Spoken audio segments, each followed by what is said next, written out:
Welcome to an all-new episode of the McFuture podcast, challenging the beliefs that run the world. I'm Steve Faktor, and today let's talk about some interesting economics stories.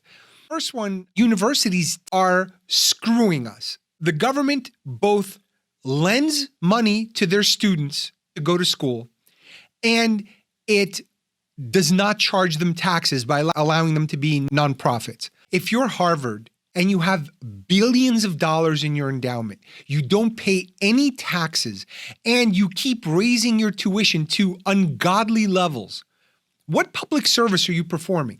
In fact, these universities tout how exclusive they are, and they've only gotten more exclusive because more people want to get in, and their rejection rate is off the charts because they haven't increased their capacity. The US government should be negotiating with them to expand and to lower prices, because if they're going to be taking public funds or not paying for the public services, they should be providing a public service. One incentive would be taxation of endowments.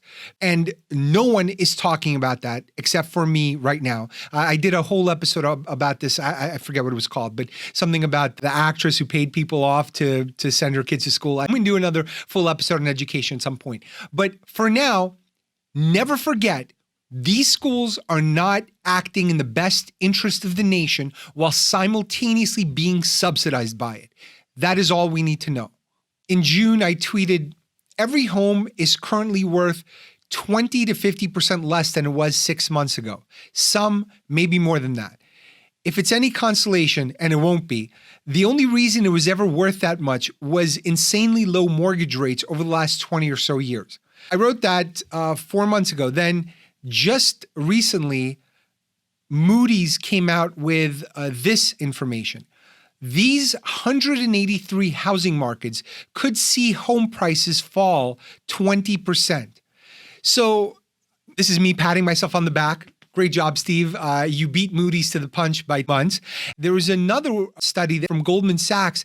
They're saying that there's going to be a almost 9% drop this year in housing GDP, which is a weird way to measure it.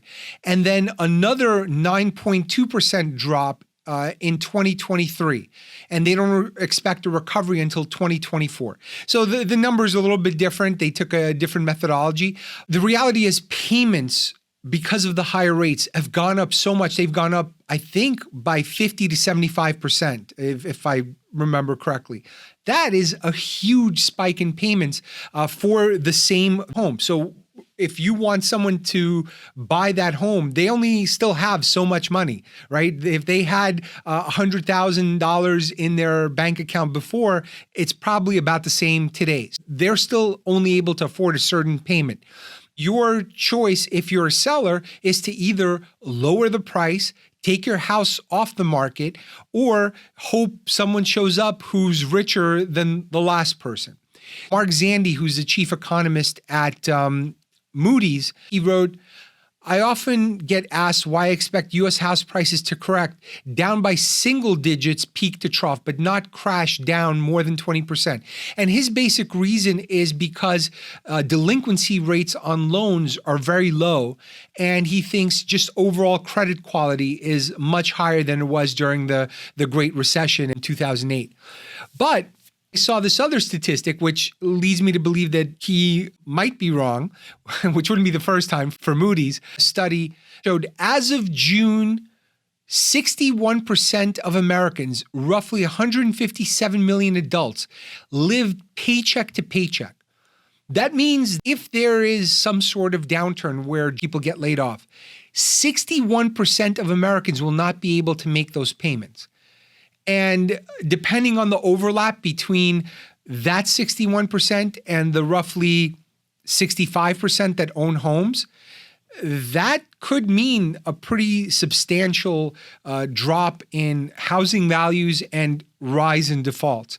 I'm hopeful we won't have to worry about this happening, but people have to increase their savings rate and maybe downgrade a little bit and try to save up and have several months of expenses saved up, which a lot of people are struggling to do. I found this crazy chart. In Austin, the median home price is 4.5 times median household income. 3 to 5 is generally considered to be healthy housing market. In San Francisco, this figure is 10 times what you earn. And the biggest reason for this is housing supply. It's so ironic that the people who never stop talking about affordable housing keep housing from being built. The worst market is Los Angeles.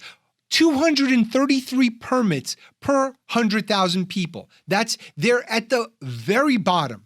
All the people who never shut up about affordable housing are only allowing 233 permits per 100,000 people. That's insane. And then you look at Austin, their number is 2,224. That's almost 10 times more housing being built per 100,000 people than in Los Angeles. All the places in California are in the dumps.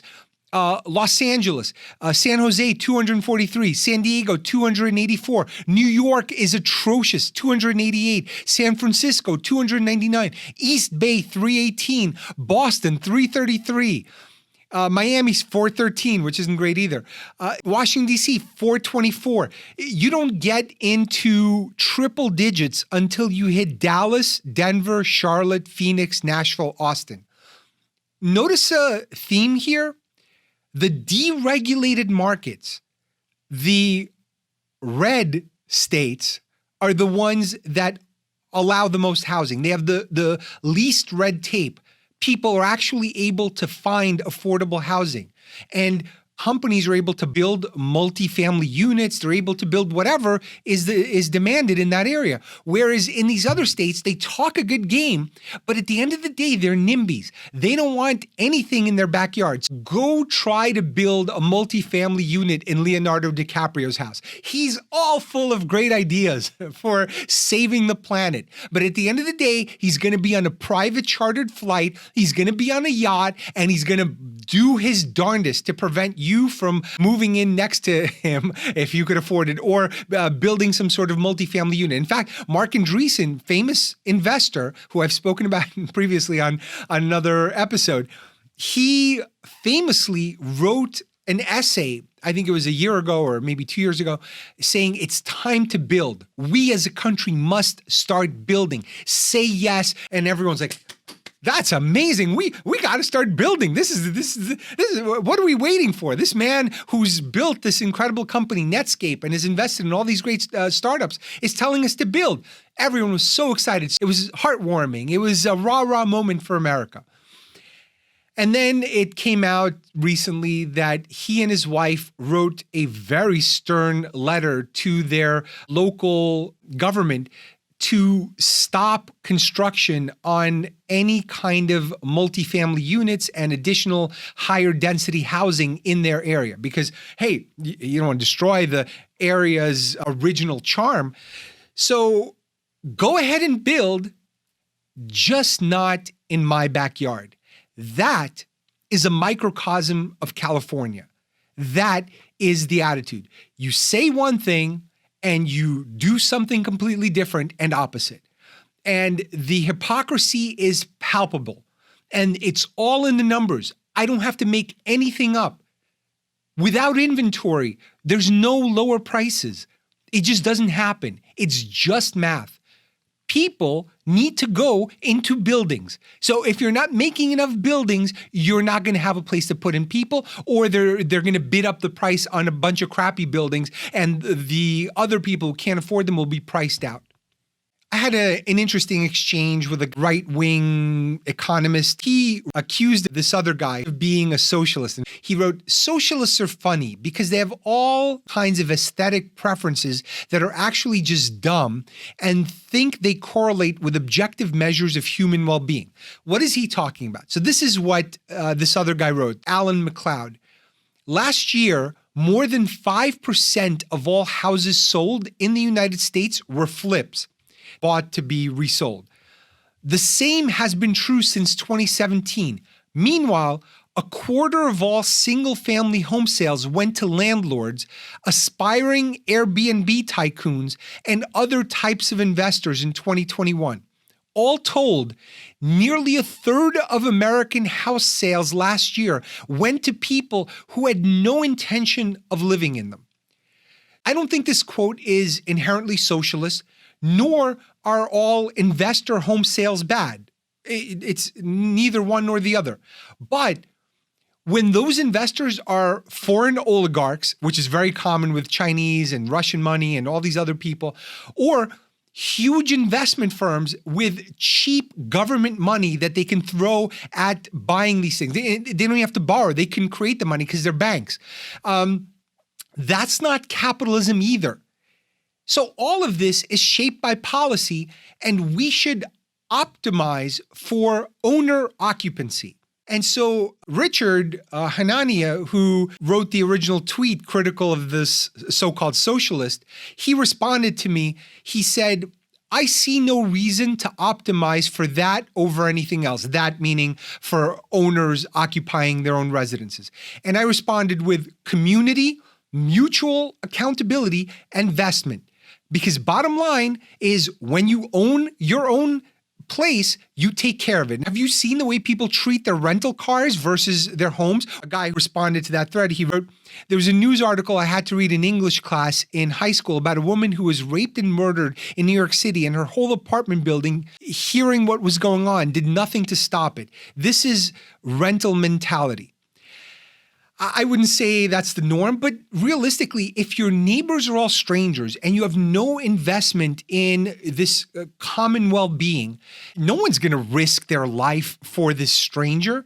And in New York, you really are risking your life. You don't know if someone has knives, guns, or if it's a gang thing, or that might be just the norm for New York. But in general, New Yorkers are largely renters, and that's why this is a problem. You create a completely different kind of environment and community when people are vested and they stay longer and they have kids. So our policy should err on the side of helping people, not investors buying these properties. I came across this crazy video from a Fed official. Look, the Fed is a pseudo-governmental organization made up of bankers mostly who control our money supply, and they control the rates that we pay.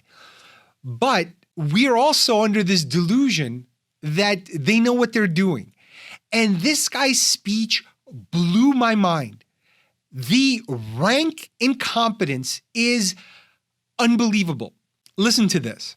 We've missed our inflation target to the low side based on our preferred measure of inflation since 2012. So basically what happened was we announced an inflation target in the U.S. in 2012, and I was one of the leading proponents on that. Then we promptly missed it for 7 years or 8 years in a row.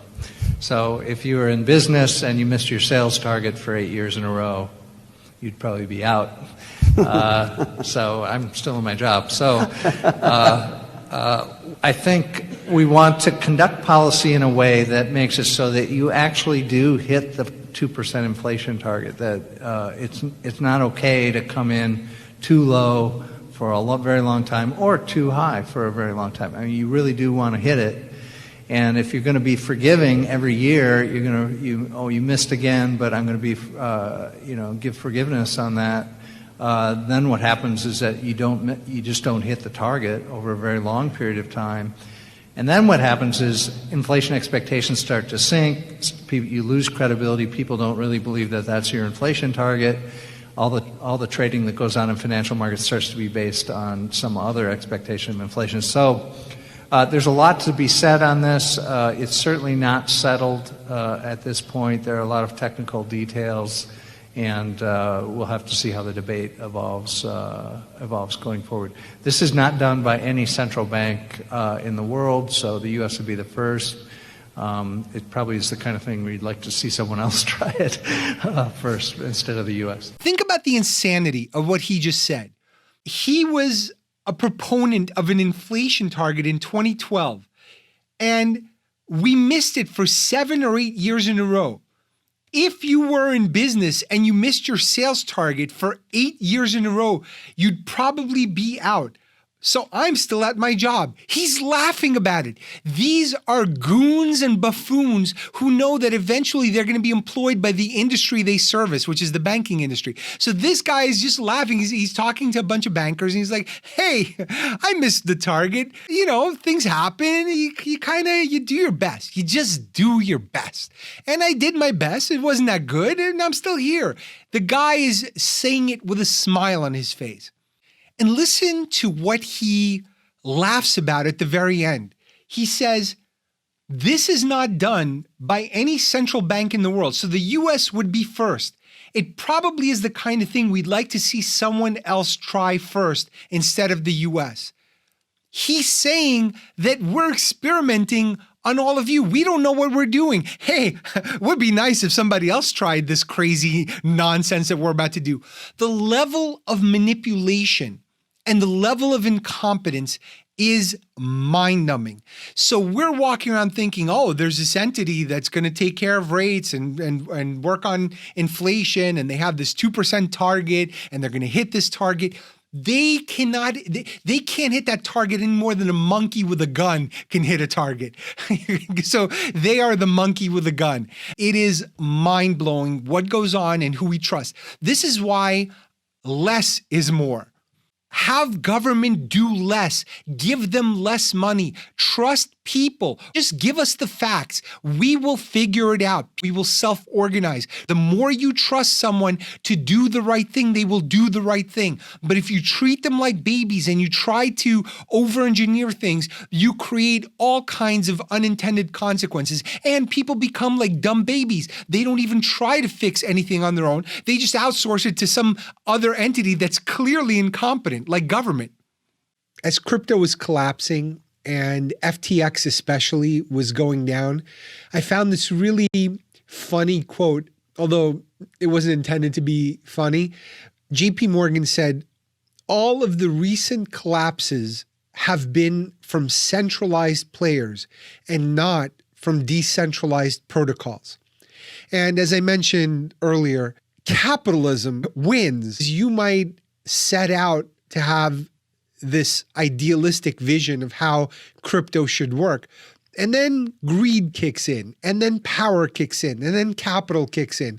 And it starts to skew whatever the technology is towards whatever their ends are. And a lot of times those ends will look like exactly what we have today. It reminded me of an exchange that I had with the official Socialist Party. I know you must be jealous. I have touched the hand of God and interacted with the Socialist Party on Twitter.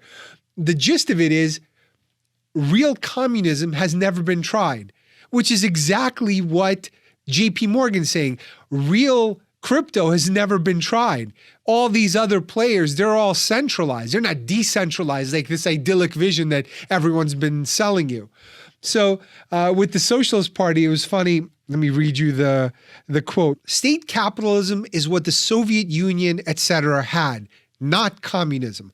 Communism means a class-free society where the people, not an elite, collectively own and control the means of production. To claim that's what the Soviet Union had is to make crap up. And then they posted this communism for dummies. And by the way, communism is for dummies. I came from a communist country. And so I responded to them. I said, then who's had communism as you define it?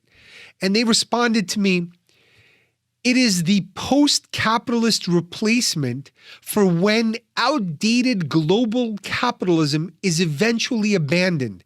Communism cannot begin until capitalism has ended. So I'm like, so it's all theoretical then? We have to end the thing that allows us to tweet freely from the comfort of our heated homes, stocked fridges, for the promise of something for which you have no examples of success? And they're like, putting someone on the moon was theoretical until lots of people worked together to make it happen. And I'm like, that had a lot of science behind it and plenty of explosions along the way. Why don't you test your theories first in a commune, a city, state, etc. When you have it figured out, let us know. Not interested in a pilot experiment. Anyway, so they didn't respond to that because it's so obvious that this is not how the world works. And the crypto people are cut from the same cheesecloth. And I mentioned in the episode that, yeah, anyone who's a great player at any game will conquer whatever the new game is. So you build me decentralization, you build me crypto, you build me socialism, and I will find you a person who's great at capitalism, and they're still going to be great at those other games. It's just like video games, no different. And what's funny is the people typically preaching revolution are the ones who are least prepared to survive it.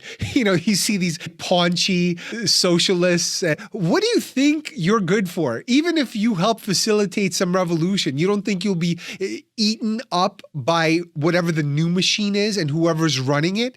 Same thing here with crypto. And I thought about how interesting the cycles have been with both crypto and socialism. They actually share a lot in common. First, they're both interesting ideologies. They're selling a dream that someday you don't need to have these intermediaries, you don't need to have these untrusted banks, you don't need to pay all these high fees. Everything is going to be so amazing and so decentralized. It's just peer-to-peer, and you control your own money. That's great. They also attract a lot of smart, passionate disciples because with crypto, it is infinite. It's digital because it's got code, it's got math, it's got finance, it's got all this stuff that is a magnet for smart people.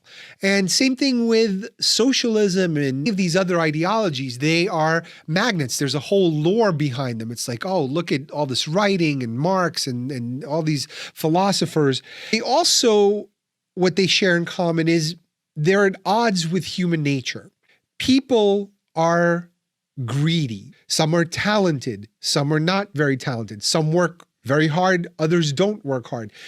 Most have very different goals and they have different priorities. Some see success as purely quantitative and about physical things. Other people see it as some sort of artistic expression. So you see a wide spectrum across all of these variables. And capitalism has its way of rewarding those things and maybe punishing some others. Maybe you can say those rules aren't fair, or maybe it should be rewarding some other characteristics and not just who makes the most money. And in some ways it does, but of all the other systems, it's probably the one that's most consistent with human nature. That doesn't mean that we shouldn't augment it with social programs or other things that show we care about our fellow human beings.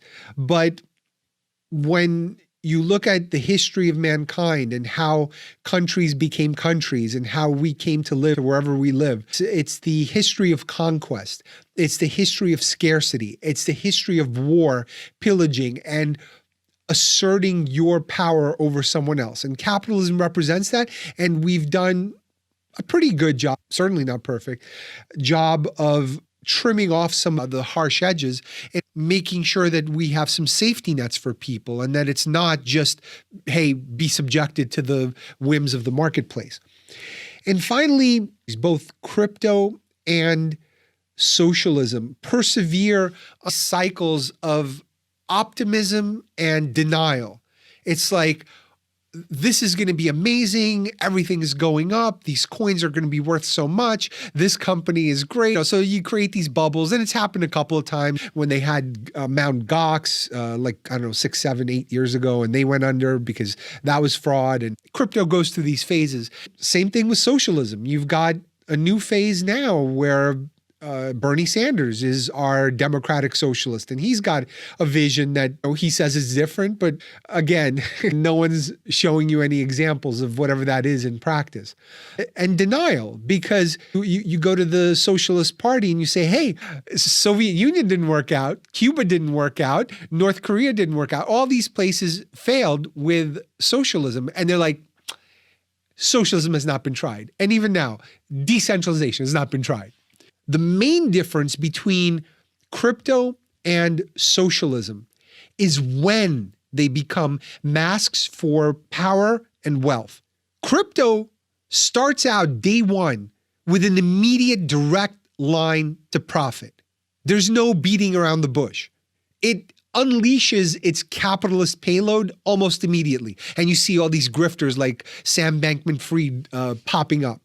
Socialism is indirect. Money and power arrive later on to the best players or to the insiders. And capitalism is also drifting. Capitalism is inseparable from Americanism. They are intertwined, for better or worse. The problem is our capitalism is now shifting towards cronyism, and it opens the door to all these alternative ideologies, whether it's libertarian decentralization or socialism, all these things that have failed historically. People will rebrand them. They'll put a fancy outfit on it and say, oh, it's not a pig, it's a pig. And same thing with populism, the Trump stuff. Yeah, people will fall for something new if the old thing is failing them. And right now, capitalism is not doing such a great job, especially as you see all of the corruption through lobbying. You see the consolidation of corporations. You see the stuff that's going on at Twitter where they've been banning people secretly and shadow banning their accounts. It's just all of this subterfuge. Until it gets fixed, there will be no trust. There will be tons of conspiracies. There will be other ideologies that people toy around with because the thing that we're in is sputtering. I think we're running out of time to fix this. It's fraying at the edges when you see January 6th or you see the BLM protests and riots. People are not all right, except the ones that are doing all right are oblivious to this. The professional class, they're doing fine. And the professional class is also what produces some of these elitist rebels, so to speak, all of the media activists and reporters who think they're fighting the good fight by not investigating certain things or making sure their team gets to score more points.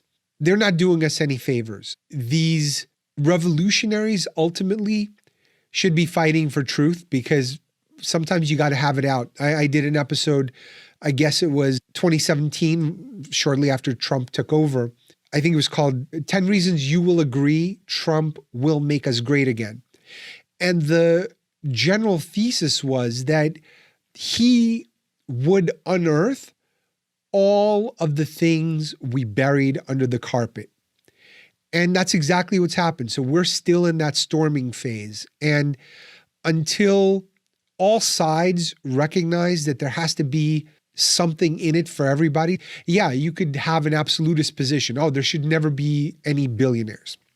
Fine, but I don't know that getting rid of them solves anything either. So to the extent that we can create win-win situations, we can arrive at a better place.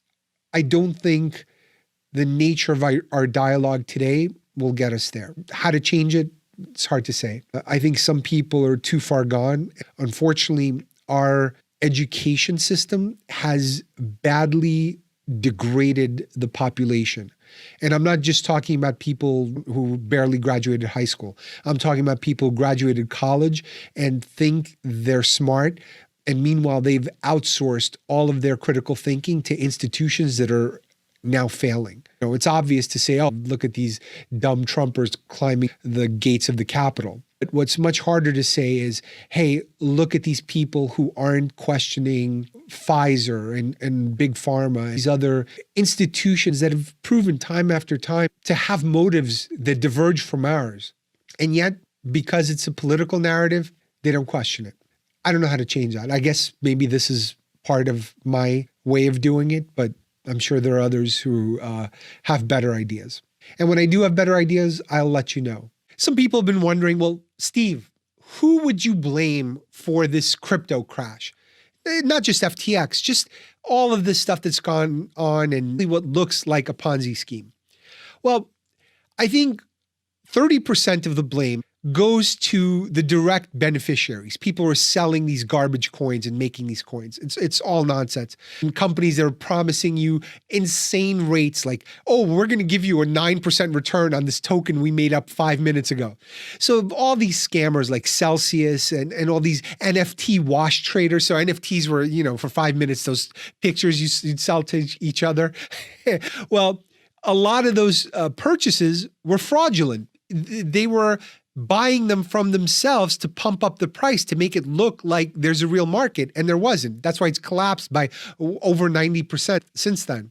Digital artist Michael Winkelmann, otherwise known as Beeple, began a challenge in 2007 where he would create one piece of artwork every single day and continue to do so throughout the years. It was known as his Everydays collection. It was reportedly around October of 2020 when Beeple was put in touch with an anonymous NFT artist called Pac, and Pac informed Beeple about the world of NFTs. Only a few months later, he would end up auctioning a piece of artwork that contained a collage of the first 5,000 images of the Everydays series, titled Everydays: The First 5,000 Days. $69.3 million was how much it sold for in the Ether cryptocurrency, one of the largest sales in digital art history. The very sale that sent the search term NFT skyrocketing. So now the question becomes, who decided to make that purchase? So you purchased a collection of 5,000 pieces of digital art that anyone can easily see online for $69 million. Why did you do that? MetaKovan, or as they were later revealed to be, Vignesh Sundaresan, a crypto entrepreneur who had recently co-founded a crypto investment firm with his business partner called MetaPurse. Only a few months before this big $69 million purchase, MetaKovan and his business partner had already bought another collection of NFTs from Beeple for over $2.2 million. They actually wrote a blog post about their purchase, alluding to the fact that this was only part of a much bigger project that they had in mind that will, quote, flip the art world's status quo on its head. And what was that project that they were talking about? The B20 token coin. They were going to bundle their purchases of Beeple's NFTs collection and put it in a virtual museum where those who purchased the B20 token coin could access and view the artwork. Owning the B20 token was supposed to represent a type of fractional ownership in the virtual museum and the contents inside of it. Here's the thing. MetaKovan and his business partner conveniently owned 59% of the total supply of B20 tokens. Beeple was also given 2% of that supply. Beeple and MetaKovan already had a working relationship before the big Everydays 5,000 sale. When that sale happened and the media frenzy ensued, the B20 token rose in value to $23 as more people began obviously looking into who MetaKovan was. People have accused that sale of essentially being a giant marketing stunt to increase the value of the B20. The B20 token has fallen over 99% in value since its all-time high.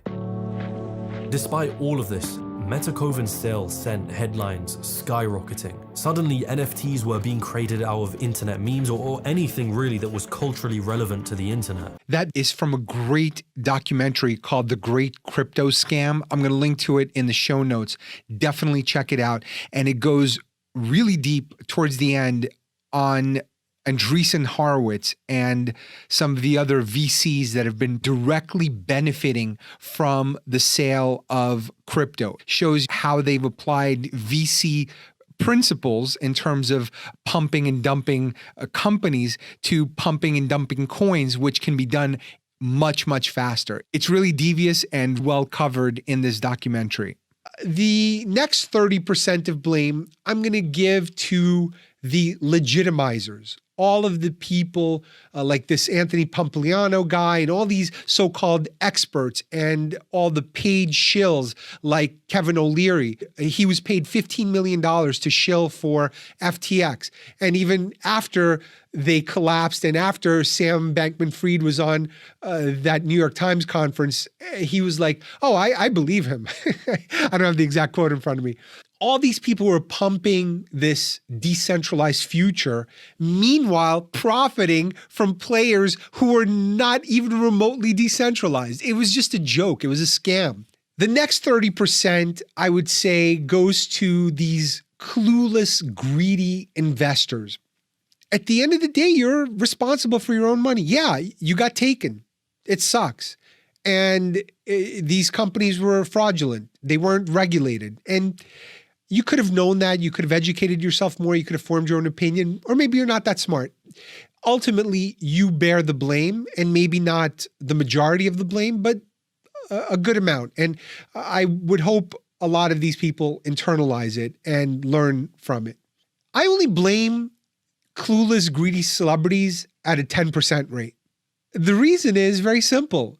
Learning not to take financial advice from celebrities on TV is a very important life lesson. So all of these celebrities were teaching you a life lesson, even though it's an unpleasant one. So that's my blame breakdown. That's it for this episode. Hope you enjoyed it. Share it with others. Tell a friend. Support the show on patreon.com/McFuture. There will be bonuses there. And I will see you next week on the McFuture.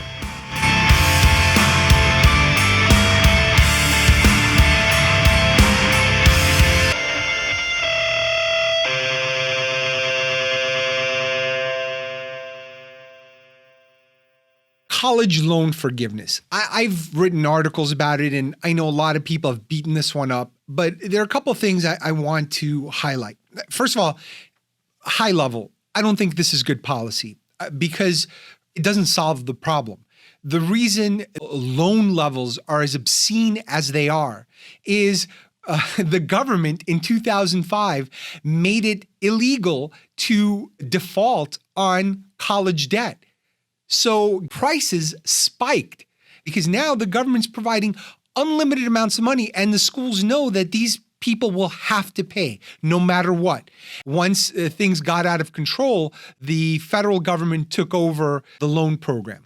So now they're trying to buy votes because the base of the Democratic Party are educated elites. Only 30% of Americans graduate college. So the 70% is subsidizing the 30%, which is exactly what we're taught not to do in economics, which is make things regressive, meaning the poor subsidize the rich. Just like the mortgage deduction, same thing. The ones who can afford to buy a house are being subsidized by the poor who are paying rent. I think this is really bad policy. Healthcare, education, homelessness, clean water, all kinds of things that would be better uses of these funds than giving a break to people who will ultimately earn more than the average American because the college degree holders earn more.